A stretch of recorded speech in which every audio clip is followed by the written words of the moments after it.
on the insertion there because we don't want that came out wrong. Just be gentle when you interrupt.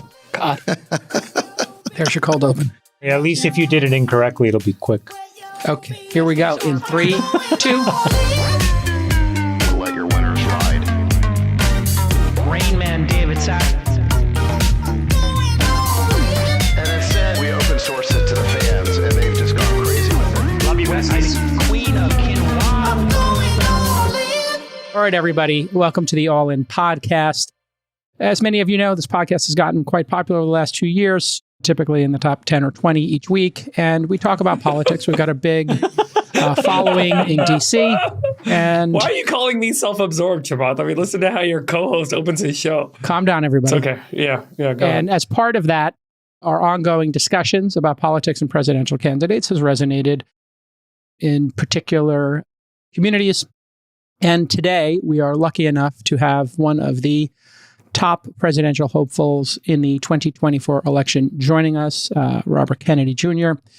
And we will be inviting all presidential candidates to come on to the All In Podcast and have candid discussions that are unfiltered, the way the audience would expect them. We're going to play with different formats, but we decided for this first one, we've got a series of topics we'd like to cover, and we're going to treat it like any other All In podcast. With that, I'll have David Sacks, who is the most conservative of our panel, who has been also the most enthusiastic, I think, of everybody here, and one of the most enthusiastic supporters of Robert Kennedy Jr.'s pursuit of the presidency of the United States. So with that, David, would you like to introduce our guest? Yeah, let me give Bobby a proper introduction here. So Robert Francis Kennedy Jr. is entering the political arena as a candidate for the first time at the age of 69.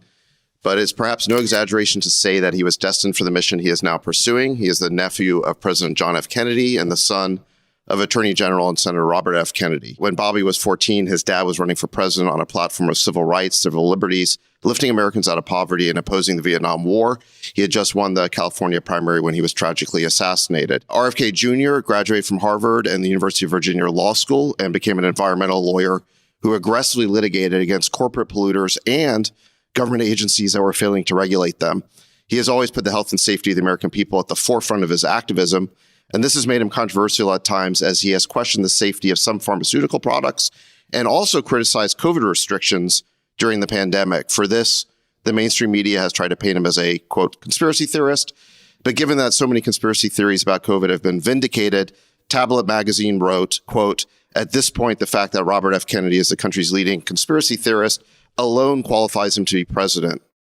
But the biggest reason why I think his candidacy is so interesting and relevant is that it harkens back to a Democratic Party that believed in peace instead of war, free speech and civil liberties instead of censorship, building up the middle class instead of the donor class, and opposing corporate greed, especially in the military-industrial complex, which is a message you just don't hear much anymore coming from the Democratic side of the aisle. So with that, Bobby Kennedy, welcome to the program. Thank you so much for having me. So maybe we could